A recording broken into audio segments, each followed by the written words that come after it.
I've got news for you. People do not read descriptions until they're ready to book your property. Right. You've got to show them how close you are to everything. But guess what people do before they book a property? They look at the photos. They look at photos. Yeah. They're scrolling through the photos and they're scrolling through them really quick. And you've got to keep their attention with a really good listing of your property. What's up, guys? Welcome to another episode of the Vacation Rental Revolution podcast. I'm your host, Sean Moore, and I'm here with my main man, Dave Savolich, for another segment of Whisky Wednesday. And these are those episodes where we talk about a couple things going on in our world, some light topics to get warmed up. And then we talk about some trending topics in the short-term rental world, hopefully what you're actually here for. And then some questions to get answered that you guys send in. We're really excited about the amount of questions we're getting sent in. So guys, keep doing that. When you're listening, whatever platform you're on, you can figure out how to DM us, contact us, send those questions in, and we will answer them on an upcoming segment of Whisky Wednesday. So Dave, let's dive in, man. Let's go. Yeah. You got like a game show. Yeah, I heard because I'm the producer of the show. Yeah, you're the producer. I have a couple questions, kind of a fun little thing. So we're going to get to know you a little bit better. This is a little bit light, but it's called Which Would You Choose? Okay, so I'm going to ask you 4 questions. You got to tell us which one you choose. All right, first one. Drive through the desert with no air conditioning and all the windows rolled up. Okay. Or drive a convertible top down through a heavy snowstorm. I'm going with B. You go with B? I can't. I knew you hate being hot, so you'd rather be in a convertible, snow coming down, freezing. I run hot, and so I'm always. You can put some coats on. Yeah. All right, I like that. I can bundle up. Okay, next question. You're trapped in a room full of snakes, or you're trapped in a room full of spiders? Yeah. Which one? I don't like either of those. I'll take the snakes. I don't like spiders. That's I think I could take a snake over a spider. I know the spiders just be everywhere, getting on you. At least you know. At least you can see what's going on, right? You get bit and they're done with you. The spider, man, he's like crawling everywhere. I'm not messing with a spider. So you're gonna do snakes. All right. Okay. Next question. And this one, I kind of laughed last night as I was listening to this one because I thought, okay, always wear shoes 1 size too small, or always wear clothes 3 sizes too big. Oh my hell! So you got to walk around in cowboy boots that are 1 full size too small, too big. I can't do too small. Or shoes. I mean, we're talking baggy, bro. That's 3 sizes bigger than that. Hey, that used to be in style, dude. I have some pictures. Back in the '90s. That was in style, so I can go back to that. Your basketball shorts at Weber State, practically were below your knee. Oh yeah, remember the Fab Five, man? It was Arkansas. Remember Arkansas came out when those guys came out and their shorts were past their knee. So I've done that before. You can't. You don't want to have a too small shoe. No, too small shoe. Baggy, all right, you're still comfortable. All right. Okay, last question. The only food you are allowed to eat will be picked by a 3-year-old, or the only films and TV shows you are allowed to watch will be picked by a very strict nun. I'm real particular about my food, so I'm letting the nun choose what I'm watching. All right, that will probably do me some good anyway. All wholesome, really exactly. Good. I'm gonna be videos. I think that it's good for like personal development and growth and like just be a better person. Let the nun choose what I'm watching. Yep, I like that. But I'm choosing what I'm eating. Good job. Okay, deal. All right, let's jump in. I don't think the 3-year-old's going to pull out my Buffalo Trace. No, that'd be off the list. Not either, but that wasn't an option for her.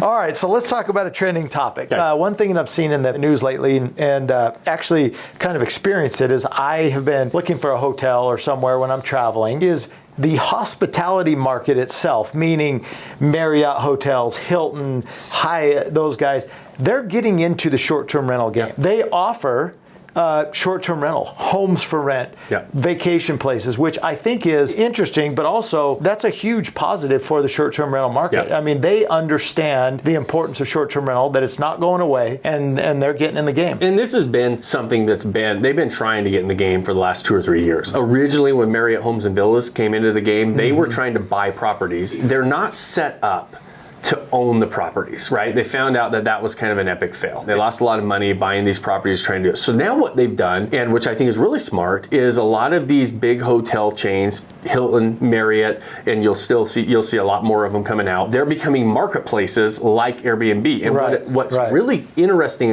and fun about this as a property owner is you can apply to get your property as part. I've got a couple properties of Marriott homes, but what it is Marriott allows you to use your loyalty program. Hilton allows you to use your loyalty points to book to go stay at those properties. Homes. Yeah, I still get paid, but now I'm tapping into that network, and they're ultimately, it's another marketplace.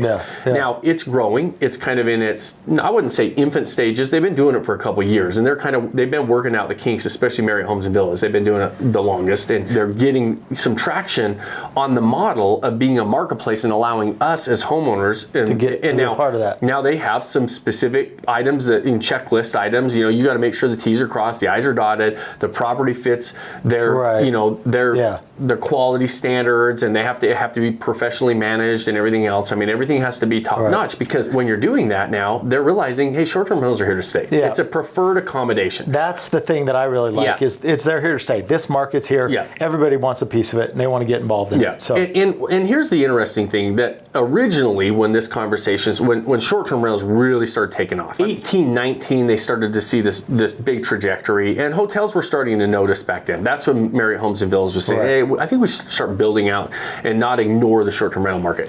And then COVID hit, and they just skyrocketed. The short-term rentals have now become a mainstream asset class.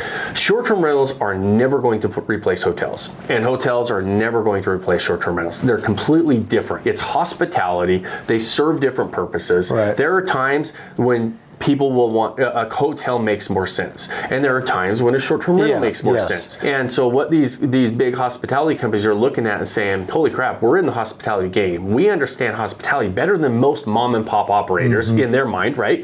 Frankly, they do. Probably do. They do, right? And so because most if we're still honest with ourselves, the short-term rental market is still very much the time of the professional host, but it doesn't mean that the professional host is out there in droves, right? And so the big players in hospitality realize there's a big opportunity here, because these guys don't really understand them. They don't really understand hospitality. They're still trying to sell houses. They're still trying to sell like they do on Zillow. They don't understand that their product is the experience. Hotels have understood that for a long time. Their experience is very sometimes sterile, but it's very predictable, and it's very professional in certain aspects of it, for sure. They know hospitality, right? Now they're saying, okay, we need to get into this game. It doesn't work at scale for us to go buy all these properties just because of the way operationally and logistics and everything else. It doesn't work. And so they started to say, okay, we're going to be these marketplaces for really good operators, and we're going to allow really good operators. Now there's enough really good professional operators that we feel like we can start to build this portfolio of vacation rental homes,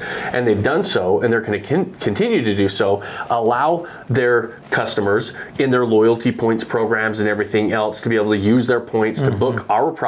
We still get paid, and it's a really exciting time because it shows that we're maturing as an asset class, right? The amount of money, the VC money going into software tools and investments into this game to bring enterprise level operating solutions to the game, they're only investing in it because now the market's there for it, right? And with all the big major hospitality brands, they're realizing the same thing. Hey, listen, this isn't going away. Let's do what we do really well. Let's tap into the really good operators and merge that. We all make some money, and we're going to continue to push the short-term rental popularity and game forward. And again, they started to realize short-term rentals aren't going to replace hotels, and vice versa. They're not competing each other. They're not. It's getting involved and being a part of it. Absolutely. Exactly. It's a product. They're offering a product that their hotels don't serve a need for, and they can put their stamp of approval on a really great experience and allow their customers now those other options. Because I'm part of loyalty programs. You are as well, and a lot of people are. We start to build these points and these loyalty programs up, and all of a sudden we're like, okay, this is awesome. I can tap into here. I've got more options. I use my points for a house instead of a hotel sometimes. So it is exciting. Let's get a couple questions here. First is, where do you suggest placing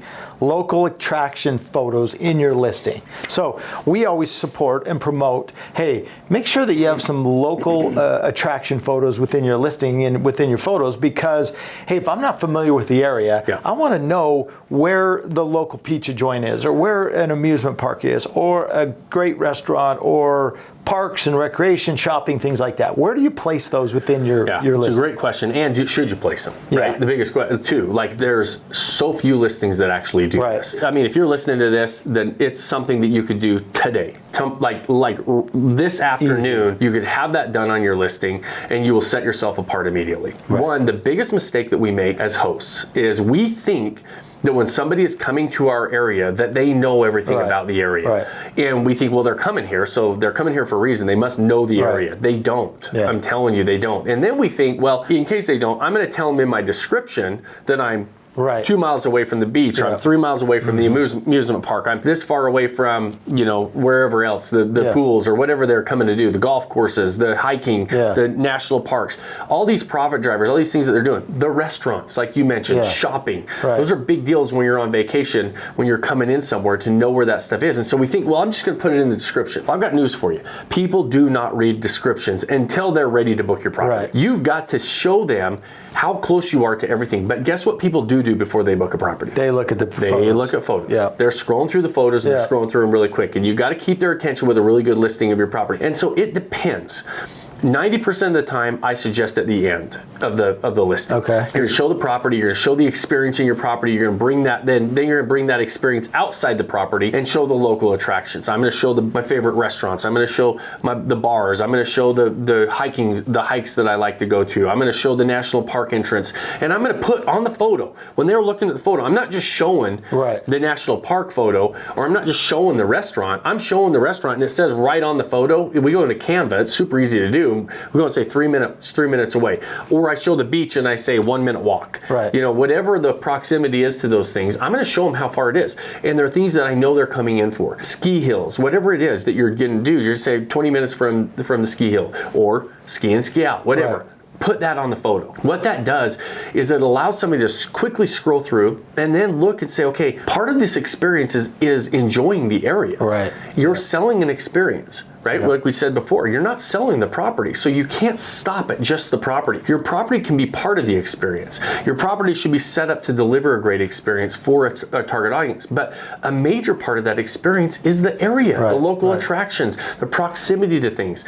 And so we want to make sure that we're very diligent about showing that, and we have to show it where we know they go, which is photos. And so start at the end of the photo. Sometimes you might have, if you're ski in, ski out, if you're something that's your beach friend. On the beach. I'm putting that in my postcard. You're 10 steps away, or the sand comes up on your deck. You want to put that in there. And so we'll actually move it up. If it's like, okay, this is awesome. This is part of why the proximity to this major attraction is part of what makes this great. Put that up higher. Good. Okay, I like that. Last question. A little bit long, so bear with me here, but this was from Nick. Nick says, I want to own a short-term rental in another state, but can't stomach paying 30% to a property manager. Is it possible to self-manage when I don't live near my short-term rental? And how are people justifying high property manager rates? So it's a good question, Nick, and a question that a lot of people have. So one, can you self-manage from another state? The answer is yes. You can self-manage from anywhere, right? You're going to have boots on the ground people that you're paying and that help you with maintenance, check-ins, check-outs, turnovers, all that stuff. So you have to have somebody that's there. And so can you do it? Yes. There's property management software tools that allow you to do a lot of things remotely. Should you do it or not? Stomaching the 30% is the biggest mistake that I think new investors make. I've been doing this for a long time, but I've seen over and over and over again how many people come back to me and say, Sean, you were right. I should have set my business model up with professional management from the very beginning, because it's very, very difficult to scale if you have to manage your own properties. There's economies of scale with management. So unless you're buying a whole bunch of properties in the same area and you want to build a management team around those properties, and you can actually economically save money. I don't believe you save money by self-managing individual properties in individual markets. I've run the numbers way too many times. I budget 30% of my gross revenue every single time I underwrite a deal. And I have a very high producing portfolio. The lowest I ever pay on any management fee on any of my properties in my portfolio right now is 28%. Why would I stomach that, right? It's like, that's a lot of money going out every year. But it allows me to scale and allows me to do what I do best, which is go find great deals, put the deal together, put a great unique experience together, and then let the management partner deliver it. Right. At the end of the day, when I back out the time it takes to manage a property at a high level, now I'm not saying, I mean, there's all different levels of management. I'm talking about high level, top of the market type of management and delivering these great experiences. When I budget the time it takes on an average property, I'm usually probably paying that management company somewhere between $20 and $25 an hour. If you make less than $20 an hour, maybe consider managing because it's worth your time. And most people don't want a second job. They don't want the hassle. No. And we teach strictly a passive opportunity in real estate. And that's what, why a property manager makes a lot of sense. And look, you can self-manage and still hire VAs and hospitality managers and maintenance people and cleaners. And at the end of the day, you're managing a management team. You still have a management team. You're not self-managing in the sense of self-management, right? Yeah. And so really look and see where you're going to save money, what you're not going to do, and try to find better markets and deals that will underwrite it, right? I mean, I think the worst decision on self-management is to save the money. If you have to self-manage to make money, you're probably not making the right decision. You're not looking at it correctly. If you have goals of building a management team and scaling at a large scale, different conversation and different strategies around that, which means you're probably buying properties in the same area, multiple properties in the same area. There's arguments for that, for sure. In fact, I'm thinking about that for scale this year. I'm thinking about saying, I might build a management team, but I'm still not managing. That's not self-management. Building a management team is not self-management. You have a management team. You might not be hiring a property manager, but you're really most of the time not saving yourself a whole lot of extra money, especially if you have properties in multiple areas. So if you're talking about one property, Nick, I don't think it's the right decision. I agree. I think that you should really highly consider a full service property manager that can help you set this up correctly to where you can scale. Some of my highest producing members in our mastermind, the people who are making close to the 7 figures or above a year, which is a lot of money, they all come back to me and say, I can't scale beyond this if I'm self-managing. And so, and they end up saying, I need to build my business model a little bit different, the way you showed me in the very beginning, but it's really not even all the way at scale. They have a better argument, I think, of building a management team than the person who's buying 1 or 2 properties out of state. Yep, exactly. Good. Well, that's what we got today, buddy. Okay. All right. Good stuff. Let's wrap it up. Then, guys, we always appreciate you spending your time with us. I always ask you 2 favors at the end of every episode. If you listen to me long enough, you know what those 2 favors are. The first one is, if you like it, give us a review. Give us a thumbs up. If you have more than 30 seconds, actually write us a review. And if you know somebody else who would like it, share the show. That helps us grow and spread the message. And then the final thing and the most important thing is to go pick that one thing you can do today, start building that life you don't want to take a vacation from. Cheers, my friends. Cheers, brother. Cheers.